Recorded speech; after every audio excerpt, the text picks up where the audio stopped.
atunci vom regreta că Dumnezeu există. Aleluia! Aici cuvântul Domnului spune un lucru interesant.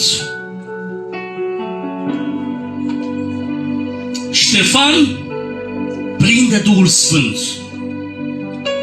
Aș vrea să vă vorbesc în această zi despre importanța umplerii cu Duhul Sfânt. Când sunteți de acord?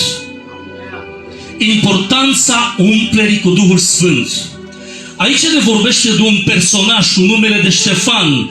Cunoaștem istoria lui Ștefan, cunoaștem cine era Ștefan. Nu este necesar să amintim prea mult despre istoria lui Ștefan, dar vrem să ne limităm la dedicarea lui Ștefan lui Dumnezeu. Biblia ne-l prezintă pe Ștefan ca fiind plin de Duhul Sfânt al lui Dumnezeu. Aici, în capitolul 7, de la versetul 55, cuvântul Domnului spune că Ștefan, plin de Duhul Sfânt, și-a pironit ochii înspre cer.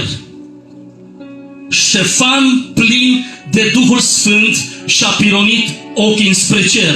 Și Biblia spune că el a văzut pe Fiul lui Dumnezeu și a văzut slava lui Dumnezeu și pe Iisus stând în picioare la dreapta lui Dumnezeu. Una dintre lucrurile care te poate sprijini, care te poate ajuta umplerea cu Duhul Sfânt este să vezi cerurile deschise. Una dintre lucrurile care Duhul Sfânt te ajută este să vezi pe Fiul lui Dumnezeu în slava Lui.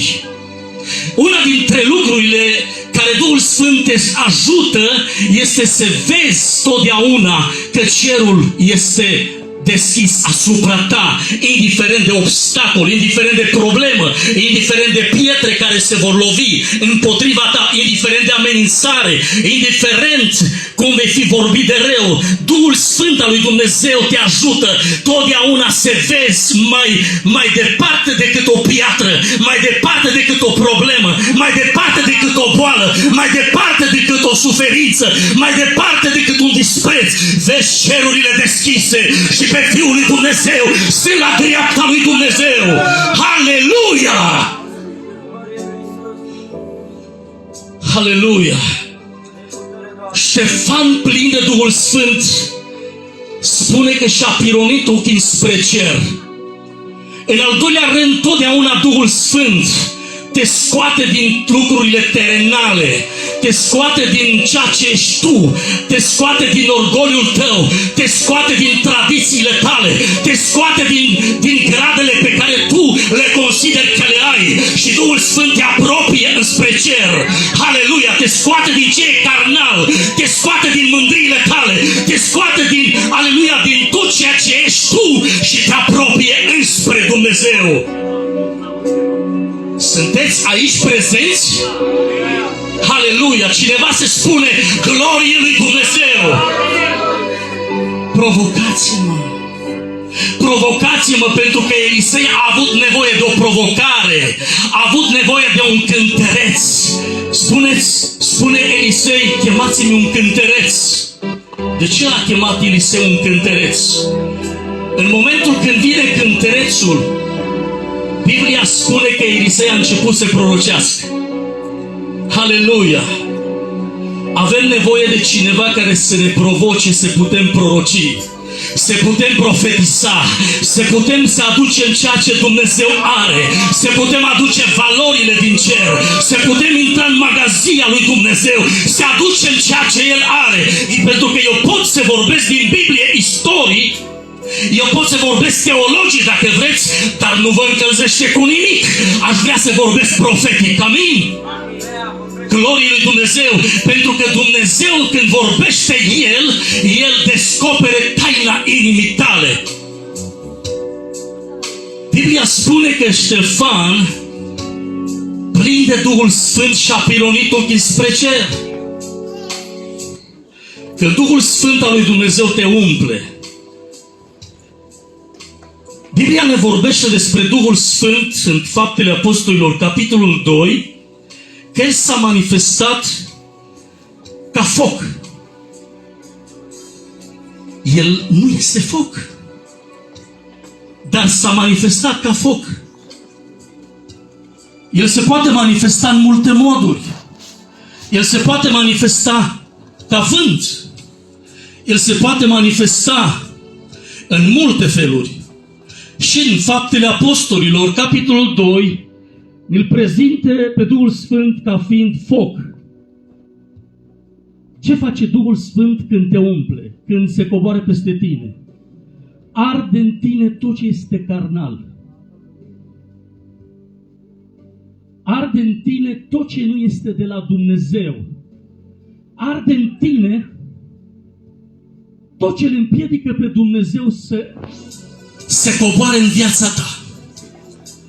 Biblia spune că Duhul Sfânt convinge pe oameni cu privire la neprihănire, judecată. Duhul Sfânt convinge pe oameni.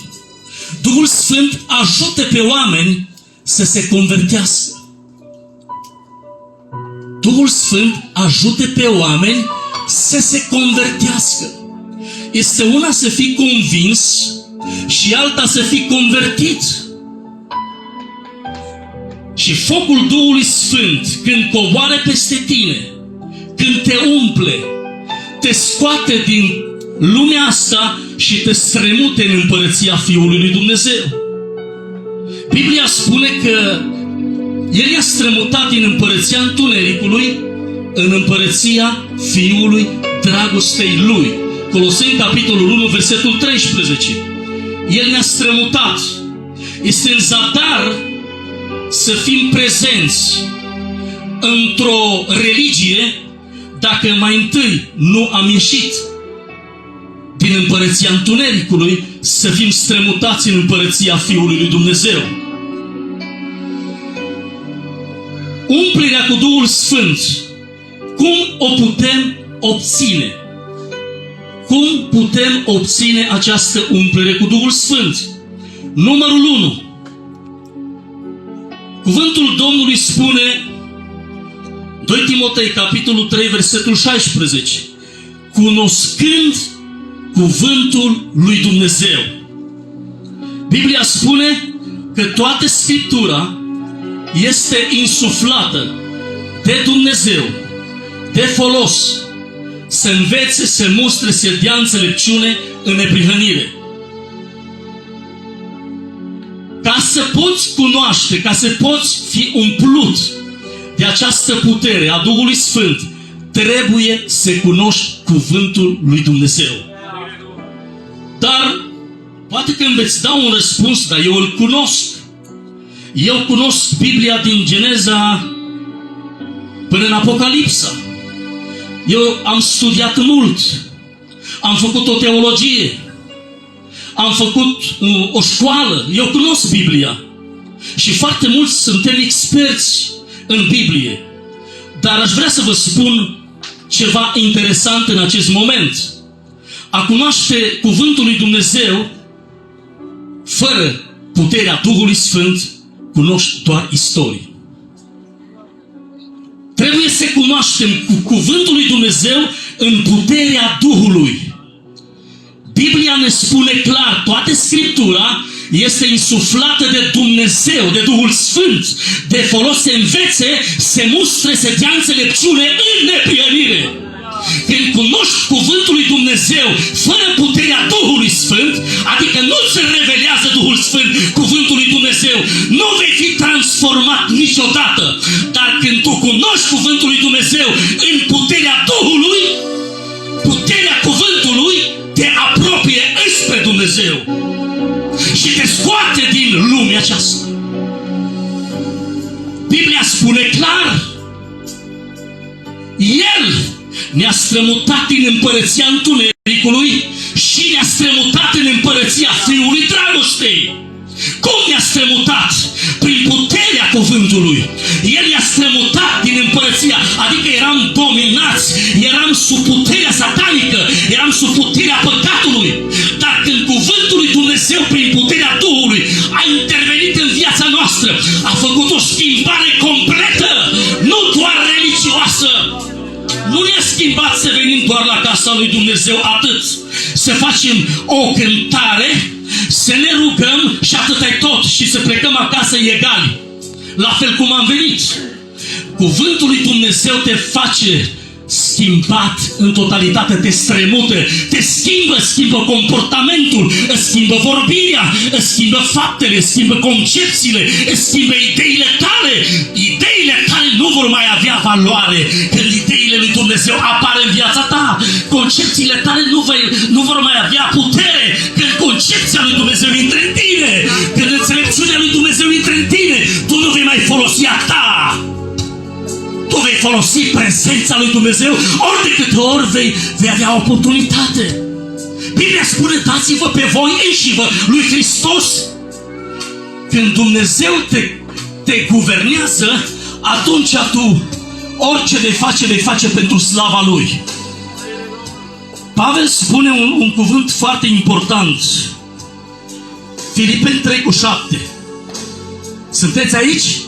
În câteva minute o să termin. Filipeni 3:7 spune: dar lucrurile care pentru mine erau câștiguri, spune Pavel, le-am socotit ca un gunoi. Din pricina, de ce? Cunoașterii lui Iisus Hristos.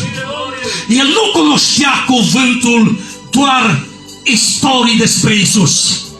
El avea o relație intimă, el avea o întâlnire personală cu acest Iisus.